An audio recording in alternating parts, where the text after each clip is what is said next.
think I'll ever be back on this little podium. What's up, TD? What's up, everybody? Shoot your guns. Hall of Fame. How's it feel, TD? Feels great.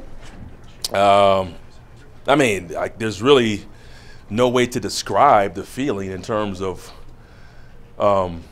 what that meant to me.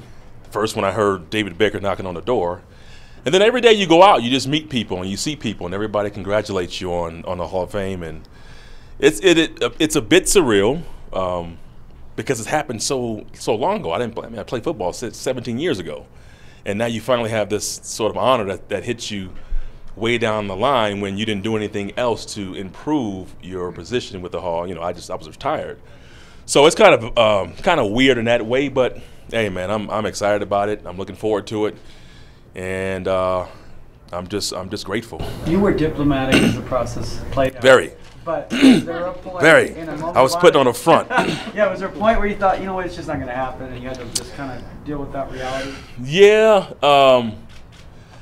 there was a point about the 6th or 7th year when I was making the semifinalist, and I was just constantly making that list, but there was no one talking about me, and I was like, okay, well, maybe it just wasn't meant to be. And then people would come in, they would go to the Hall, and people would come in, and I was like, man, maybe it just wasn't meant to be. And I'd come out and say, if I didn't make the Hall, that I was fine with it. It wouldn't change my career. I meant some of that. I didn't mean all of it. But I think when it happened and the relief that I felt, I realized how much I wanted it. You know, and then about 4 years ago when there became some momentum behind it, and then I seen, you know, people that weren't in my corner started turning and saying, hey, maybe we should take a look at Terrell. And I was like, okay, all right, maybe something's happening. And I remember the day vividly. I'm driving down the road with my wife, and we get a text that said that you're the finalist for the Hall of Fame. And I almost crashed the truck. I was like, saw the text come through, and we pulled over, and my wife and I were just super excited about it because that was progress. That was like we were now getting to a point where we were in that room. I was a 6th-round draft pick. I was 7th on the depth charts. I wasn't getting any reps in practice. I had my coach constantly on me, and it just didn't feel like there was any way for me to make the team. And yeah, for a moment, I had a weak moment where I thought, after practice, I'm out of here. Like, I'm not gonna wait to get back to Denver to get cut. I'm gonna walk out of here. Thank God I didn't.